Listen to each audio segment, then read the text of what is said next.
วันนี้เป็นครั้งที่75ตรงกับวันที่23มกราคม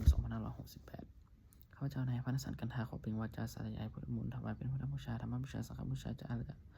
และอาจาริยบูชาแด่องค์พระคัมภีร์ปฏิเทระเจ้าหลวงปู่สมเด็จหลวงปู่บุญเดชหลวงปู่ศิลาตลอดทางครูบาอาจารย์ผู้เป็นเจ้าของวิชาจิตนามนี้ขอให้เทพเจ้าทั้งหลายโปรดจงมาอนุโมทนาในการสวดสาธยายมนต์ของข้าพเจ้านี้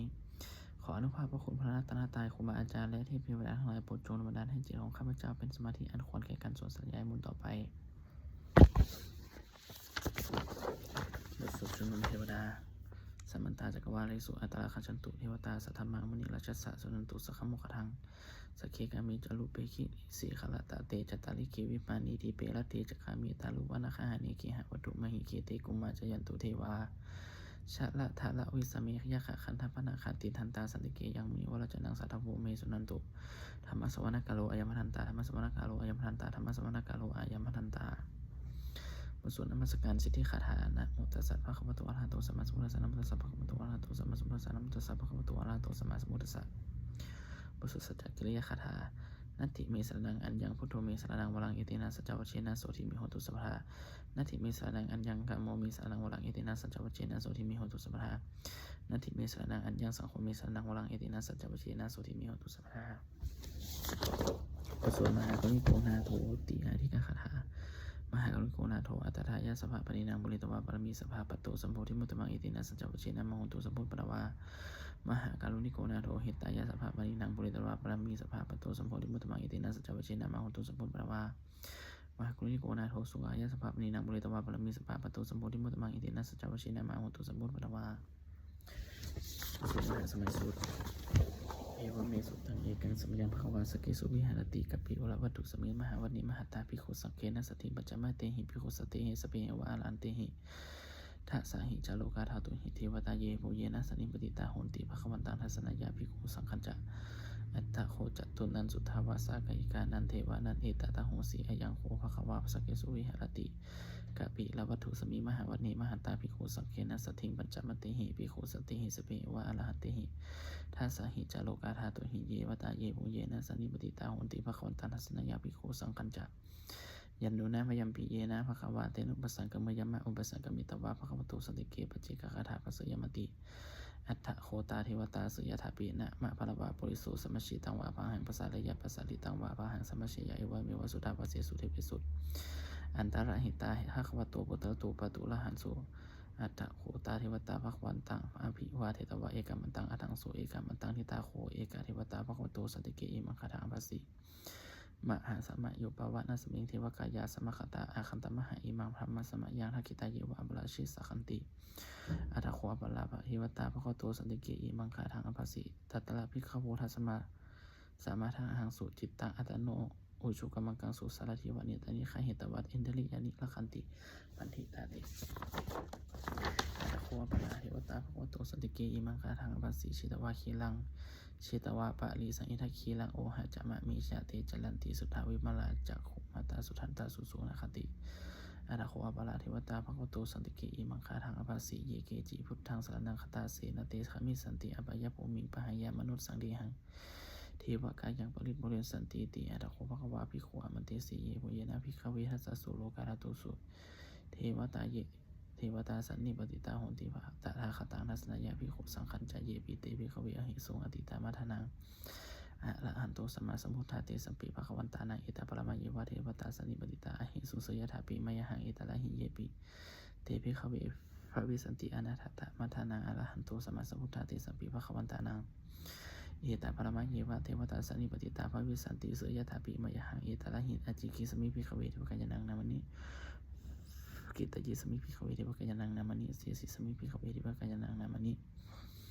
ตังสุนาถาสาธุกังมนาสิกโลทะภาสิสมิติเอวัมพันเตติโคเตภิกขุภควโตปัจจโสสุมขวาเอตถะโวจาสิโลกะมนุกัสสานิยถะกุมาตาสิตาเยสิตาคิริขพลังปะหิตตาสมหิตาปุถุสิหวาลาลินาสาลาลีนาสลาลีนาสัลลินาสัลลินาโลมะหะปิสังสัมปุโนโอทาตามนาสาสุทธาวิปัสสนามนาวิลาภิ โยปัญจปัสสติปัตตวาวาเนกัปปีละวัตเวตโตอมันตยิสัทธาสัพพเกสนิลาเตเทวกัญญาภิกันตติวิชนาทัพพิกโวเยตาอัตปะวะกะโลสุตวะบุรสาสิสนาเตสัมปะตุละหุญานัง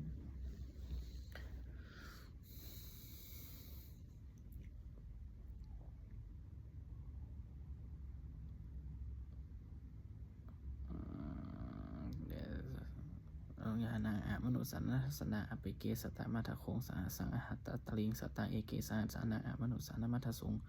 อเปเกตันตะมัทโคงทิสาสุภาหุงหาหุงตัจจสภาอภิยัญญาวะกิตวานาจัสสุมาตตัวมันตยิสัทธาสวกิสนิลติเทวะกายาอภิกันตาเตวิชนาถาภิกขวตเยโวหกิตยิสมิอิคิลาหิอนุปปัสโสสตัสสหัสสวายขากุมากปิลวัตวัยทิมุตุชุติมุตุวันนัมตุยสสิโนโมรมนาภิกโมภิวนัสสัมติวนังชาสหัสสหิมาวตายาขานันตวนิโนอิทิมุตุชุติมุตุวันนัมตุยสสิโนโมรมนาภิกโมภิวนัสสัมติวนังสัตตาคิลาติสหัสยาขานันตวนิโนอิทิมุตุชุติมุตุวันนัมตุยสสิโนโมรมนาภิกโมภิวนัสสัมติวนังอิเจเตโสหะสสหัสยาขานันตวนิโนอิทิมุตุชุติมุตุวันนัมตุยสสิโนโมรมนาภิกโมภิวนัสสัมติวนังเวสมิตาปัญจสตายาขานาตวานิโนอิทิมุตุจุติมันตัวนันตุยสสิโนโมธรรมนาภิกโมภิกขุณสมติวนังกุมิโลราชาขัยโกเวปุรัสนิเวสนาภิโยนังสัตตสหัสัญญาขานาปยิรูปัสติกุมิโลราชาขัยโกโคโสปะคาสมิติวนังปุริมัจจทิสังราชาธาตละโทปัสสะสติขันธปนาอิทิปติมหาราชายัสสิโสปุตตปิตสภาโวยธรรมนามหาภลาอิทิมัตุจุติมันตัวนันตุยสสิโนโมธรรมนาภิกโมภิกขุณสมติวนัง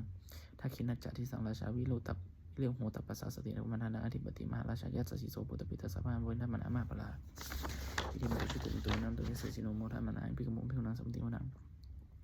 ปัจฉิมัจจทิสังราชาวิรุปโคปัสสะสตินาคานังอธิปติมหาราชายัสสิโสปุตตปิตสภาโวยธรรมนามหาภลาอิทิมันตุชุติมันตัวนันตุยสสิโนโมธรรมนาภิกโมภิกขุณสมติวนังอุตตรัญจทิสังราชาโกวิโรตปัสสะสติยาคานังอธิปติมหาราชายัสสิโสปุตตปิตสภาโวยธรรมนามหาภลาอิทิมันตุชุติมันตัวนันตุยสสิโนโมธรรมนาภิกโมภิกขุณสมติวนังปุริมัตทิสังฆตโถทักขินินาวโลหะโกปัจฉิมินาวิรุปโคกุวิโรตรังทิสัง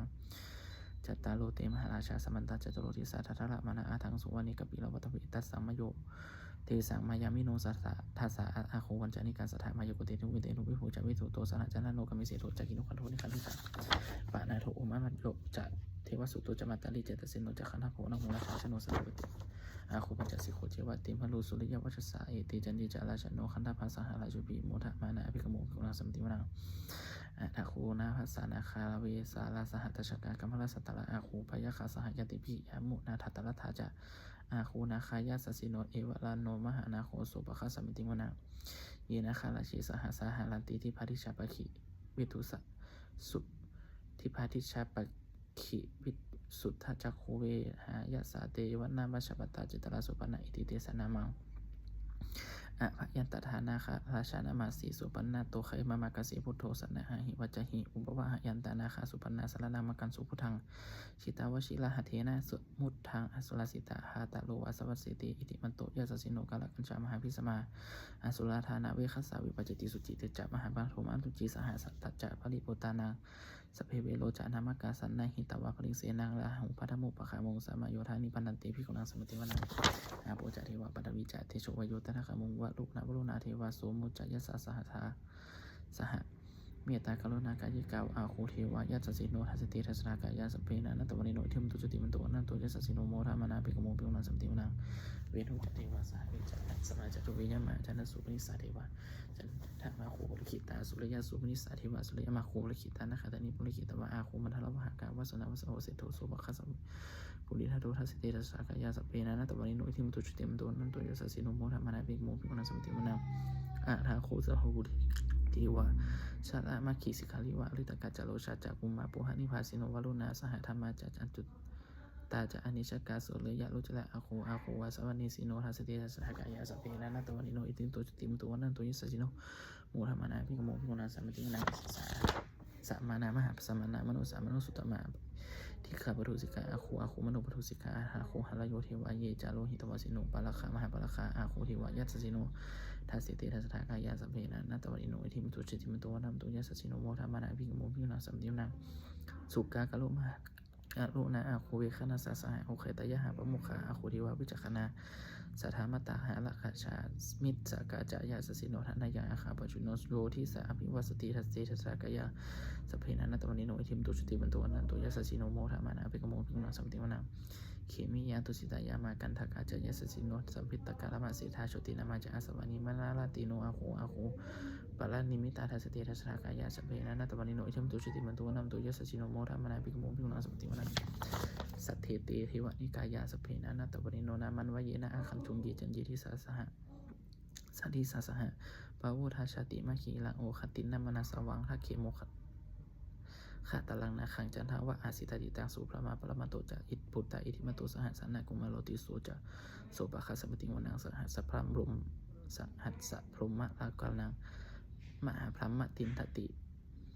อุปปโนชุติมันโตสมิสกายโยยัสสิสุทัสสิทาอิสลาอาโคปะเจกวัสวัติโนเตสัจจะมาชโตอาคาหาลิโตปริวาริโตเตจัสเพอภิกันติสิทธิติวิสพระมกิมลสินะอภิกามิปัสสะกันนาหัสสามันติยังเอทะคณาธาพนาธาลาเคนาพันธมโนโนสมัตตปริวาริธามาโวมุจุเทโคจินังกีติตระมหาเสโนกันนะหาเสนาอภิสยิปานินาหัตตระธาจะกัดสลังสลังกตวานาเพระวัง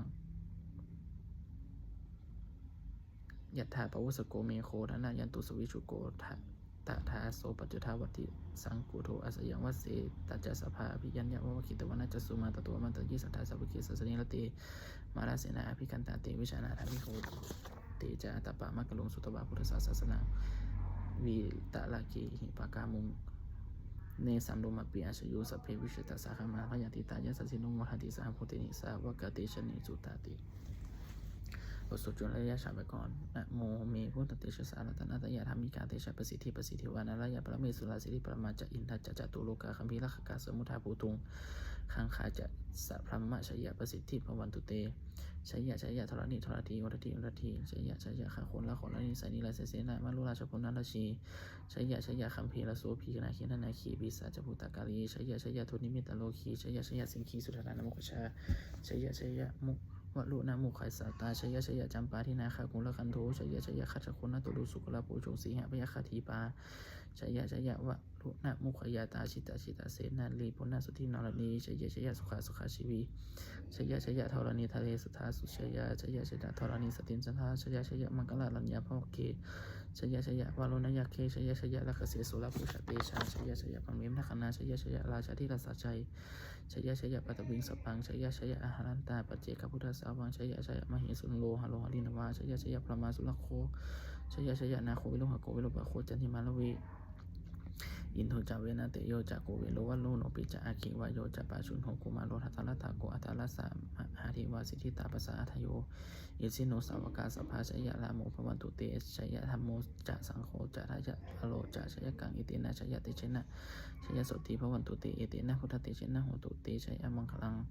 ชโยปิพุทธสิริมตัวยามัสสะจัปปิปะโตปะละชโยโอคุเสปุริมันติปะโมทิตาเชตถาสัพพะมะคณามหิสิโนชโยปิพุทธสิริมตัวยามัสสะจัปปิปะโตปะละชโยโอคุเสปุริมันติปะโมทิตาเชตถายินหะคณามหิสิโนชโยปิพุทธสิริมตัวยามัสสะจัปปิปะโตปะละชโยโอคุเสปุริมันติปะโมทิตาเชตถาทิวะคณามหิสิโนชโยปิพุทธสิริมตัวยามัสสะจัปปิปะโตปะละชโยโอคุเสปุริมันติปะโมทิตาเชตถาสุปันนะคณามหิสิโนชโยปิพุทธสิริมตัวยามัสสะจัปปิปะโตปะละชโยโอคุเสปุริมันติปมุทิตาเชยตถานาคาคณาหิสิโนเชวิพุทธสิมาตัวยามัสสะจัปปิมโตพระชโยโคสัมโพธิมันเตปมุทิตาเชยตถาสัพพมะคณามหิสิโนชยันโตปริยามุริสัจกัยนันทิปัฏโนเอวังตวังวิชโยโหหิชยสุชยมังคะเลอปัลลาชิตปะลังเกสิติปปะติโภคะเลอภิสิกิสภพุทธานังอะคปะโตปมุทติสุนัขตังสุมัคลังสุปปะตังสุหุติตังสุนัขสุขาโนสุมุขโตจะสุอิพัมพรหมจาริสุปะคินากายกรรมังวจกรรมังปะคินากังโนกรรมังปณิทีเตปะคินานิกตวันนรวันตเทปะคิเนเตอัตถะธาสุกิตาวิรุหะพุทธศาสเนอะโลคาสุกิตาโหหะสหสเปหิสยติภิสุนัตโตโหโตเยเรวะอัสมิยานิอธิกตาทิขายุกัสสะทาโหตุสุกิตาโหตุสัพพะทาละคันตุสัพพะสัตตานังละคันตุชินาสาสะนังยากาจิพัฒนาเตสังสุเพปุเรนตุมโนรถายุตตะกาเรปะวัสสันตุวัสสังวัสสะวะระหะกาโลคาปัจจุทวะเตสังนิวาเรนตุสัพพะทากายสุขังจิตตสุขังอรหันตุยัตถาสวดธรรมานิยามสุตังเอวะเมสุตังเอกังสมยังภควาสัพพติยังวิหารติเชตวานิอานาคาปิติกัสสะอาลามิตตะละโคภควาภิกขุอามันติสิภิกขโมติพระทันเตติเตภิกขุภควตุปัจจสุสุภควาเอตาทโวจะ อุปทาวาภิกขุตระกตานังอนุปทาวาตระกตานังทิตาวสาธตุธรรมะทิตตาธรรมนิยมตาสเปสัคละอนิจจิตังตถาคโตอภิสัมพุชติอภิสเมติอภิสุชิตวาอภิสมิตวาอจิคติเทสิติปัญญาเปติปัฏฐเปติวิวรติวิภัชติอุตนิกโลติสเปสัคละอนิจจติอุปทาวาภิกขุตระกตานังอนุปทาวาตระกตานังทิตาวสาธตุธรรมะทิตตาธรรมนิยมตาสเปสัคละทุกขติตังตถาคโตอภิสัมพุชติอภิสเมติอภิสุชิตวาอภิสมิตวาอจิคติเทสิติปัญญาเปติปัฏฐเปติวิวรติวิภัชติอุตนิกโลติสเพทุขาสัพเพสัคละทุขาติอุปทาวาวิกเวตระกตานังอนุปทาวาตระกตานังทิตาวสาธตุธรรมะทิตตาธรรมนิยมตาสัพเพธรรมะอนัตติตังตถาคโตอภิสัมพุชติอภิสเมติอภิสุชิตวาอภิสมิตวาอจิคติเทสิติปัญญาเปติปัฏฐเปติวิวรติวิภัชติอุตนิกโลติสัพเพธรรมะอนัตติอินทมะโวจะอัตตะมะนาติภิกขุภควโตภาสิตังอภินันทนติบทสวดพัทเทกะรัตตะคาถาแปลอธิตานานะวะคามยะนะปฏิกังเคียนะตังบุคคลไม่ควรคิดถึงสิ่งที่ล่วงไปแล้วด้วยความอะไรและไม่พึงพะวงสิ่งยังไม่ถึงยัตถติตัปปะหินันตาปัตตจานะตังสิ่งที่เป็นอดีตก็รับไปแล้วสิ่งที่เป็นอนาคตยังไม่มาปัจจุจันโนจะโยธรรมะตถาวิปัสสติอาศัยหิรังอสังกุปังตังวิธามนุพโลเยผู้ใดเห็นธรรมเกิดขึ้นเฉพาะหน้าในที่นั้นยังเป็นแจ้งไม่งอนงานของแขกของความพระกุณการเช่นนั้นไว้อันเชวกิจจะมาตับปังโกชยามรณังสุเวความเพียรเป็นกิจที่ต้องทำวันนี้เขาจะรู้ความตายในพรุ่งนี้นาหิโนสังคลันเตนะมหันเสนีนะมาจุนาของการพันเพียรต่อมาชราสมีสนานมากยังไม่มีสำหรับเราเอวังวิหารมาตาปิงอาโหรัตตะมาตันที่ตังเวพัทคลาโตติสันโตอจิคเตมุนีผู้สงบย่อมกล่าวเรียกผู้ที่มีความเพียรอยู่เช่นนั้นไม่เกียจขันทำงานกลางคืนว่าผู้เป็นอยู่ไม่เพียงระดีเดียวก็น่าชมบทสวดธรรมะสังเวชปัจจเวคขณะแปลสัพเพสังขารนิจจาสังขารคือร่างกายจิตใจและรูปนามธรรมทั้งหมดทั้งสิ้นมันไม่เที่ยงเกิดขึ้นแล้วดับไปมีแล้วหายไปสัพเพสังขารทุกขาสังขารคือร่างกายจิตใจและรูปนามธรรมทั้งหมดทั้งสิ้นมันเป็นทุกข์ทรมานพอเกิดขึ้นแล้วก็เจ็บตายไปสัพเพธรรมาอนัตตาสิ่งใดทั้งปวงทั้งเป็นสังขารและไม่ใช่สังขารทั้งหมดทั้งสิ้นไม่ใช่ตัวไม่ใช่ตนไม่ควรหรือว่าเราว่าของเราว่าตัวของเราทุกวันชีวิตตายชีวิตของไม่ยั่งยืนทุกวันมรณะของตายของยั่งยืนว่าสังวายามลิตพังเราจะพึงตายเป็นแท้มันและนะปริโยสานังเมชีวิตตังชีวิตของเราเป็นความตายที่สุดรอบชีวิตตังเมนิยตังของชีวิตของเราเป็นของไม่เที่ยงมรณะเมนิยตังความตายของเราเป็นของเที่ยงวัฏฏะคนจะสังเวชอายังกายโยอจิรังร่างกายนี้มีตั้งอยู่นานอภิตวินิโนคัมภจติญญาชุนโทอาคันติเสียเรียอธิจีสติจากน้องท่าปรวิงซึ่งแผ่นดินเป็นพลังดีว่ากระดูกน้าท่อนไม้ได้หลอดฟืนนี่ถ้าทางหาประโยชน์ไม่ได้อันนี้จวัฏสังขารสังขารทั้งหลายไม่เที่ยงเนาะอุปทาวะยะธรรมะมีความเกิดขึ้นแล้วมีความเสื่อมเป็นธรรมดาอุปชิตวานิโนจันติขั้นเกิดข้อแล้วย่อมดับไปแต่สังโมปสมุสุโขของความเป็นสงบและสังขารทั้งหลายไปสู่ยิ่งสัพเพสัตตามรันติจะสนาทั้งปวงที่กำลังตายอยู่มริสุจะมริสเลที่กำลังตายแล้วกำลังจะตายแต่เทวะหังมริสมิเราก็จะตายอย่างนั้นเหมือนกันหน้าที่มีเอทันสัสโยความสงสัยในความตายนี้ย่อมไม่มีแก่เราเลยบทสวดเมตตายังพิจิกุสลังกัมมังสัพเพหิพัติหิกตังปุญญโนอนุโมทันตุสุนันตุโหตุเยเทวะอสมิอันนี้อธิคตาที่ขายุกาที่ขายุกาสัตตาโหตุสุกิตาโหตุทุกขะปมุจจันตุมาตาปิตาสุกิตาโหตุทุกขะปมุจจันตุสัพเพยติกาสุกิตาโหตุทุกขะปมุจจันตุสัพเพยติกาสุกิตาโหตุทุกขะปมุจจันตุสัพเพ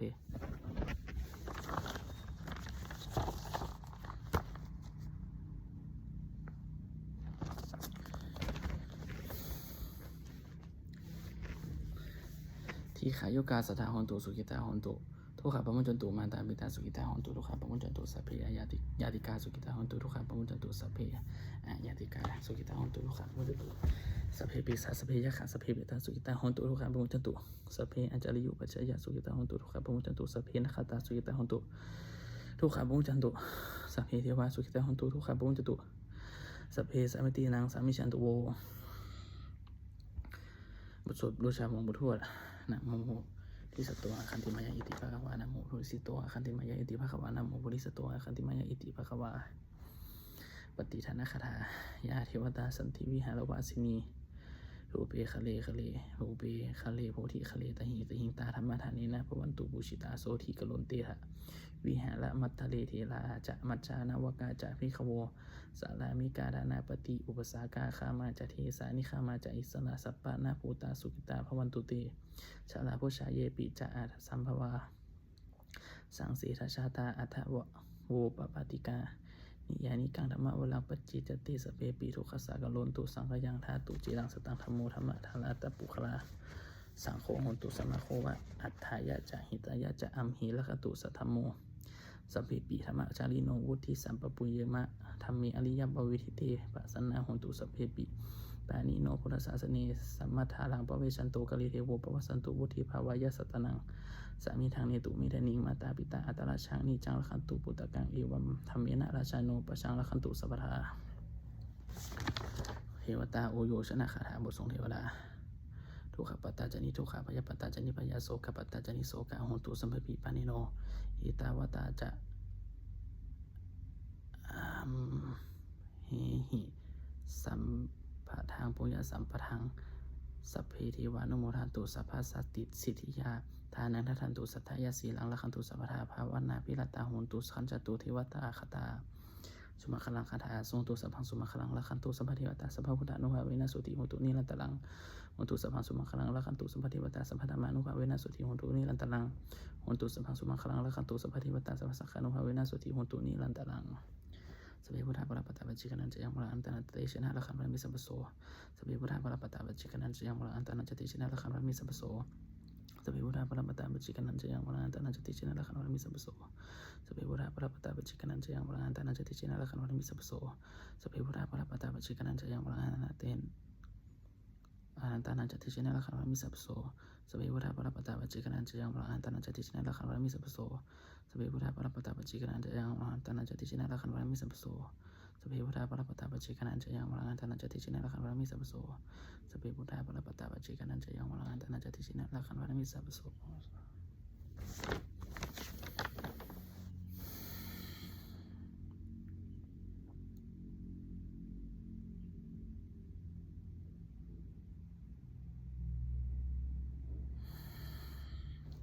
โดยอำนาจแห่งบุญกุศลที่ข้าพเจ้าได้สวดสาธยายพุทธมนต์นี้ข้าพเจ้าขอน้อมเกล้าที่ถวายเป็นพระราชกุศลแด่สมเด็จพระนางเจ้าสิริกิติ์บรมราชินีนาถและราชชนนีพันปีหลวงผู้เสด็จสู่วรรณคันไดและทหารทั้งหลายที่ปกป้องประเทศชาติทั้งชอตสุขที่จะเถิดได้บุญกุศลตรงนี้เลยเถิดขอให้ทั้งสองของบุญกุศลนี้จงเป็นสัพสิริมงคลแก่ข้าพเจ้าและครอบครัวข้าพเจ้าให้เขาขาดปลอดภัยจากทุกโศกโรคภัยอันตรายทั้งปวงให้มีแรงและได้มั่นคงเป็นสมาชิกประชาชนคำว่าไม่มีอดอยากยากจนขออย่าได้มีแก่ข้าพเจ้าและครอบครัวข้าพเจ้าขอให้ข้าพเจ้ามีสมาธิตั้งมั่นนะคะคำสอนขององค์สมเด็จสมมาสัมพุทธเจ้าดำรงอยู่ในคนเดียวตลอดกาลนานอีกทั้งขอให้เทพเทวดาทั้งหลายอนุโมทนาสาธุในบุญกุศลนี้โปรดประสิทธิ์ประสาทพอส่งผลมงคลไปสู่วัตถุวิทายอดสีทั้งฝ่ายใดและฝ่ายเรารวมถึงทั้งวัตถุมงคลทั้งปวงที่สามชีบริจาคสร้างขึ้นเปลี่ยนด้วยพุทธานุภาพเทวานุภาพฤทธานุภาพศักดิ์สิทธิ์ว่าเป็นสิริมงคลรูปของหรือบุญบูชารูปการด้วยเถิดบุญกุศลนี้ข้าพเจ้าขออุทิศให้แก่เจ้ากรรมนายเวรของข้าพเจ้าท่านโดยตั้งใจคดีและมันตั้งใจดีขอให้เอาสิคำสักการะกันเถิดและบุญกุศลที่ข้าพเจ้าได้ทำวันนี้จะเอาอุทิศให้แก่ท่านน้องและปะปูเกี่ยวกับยัง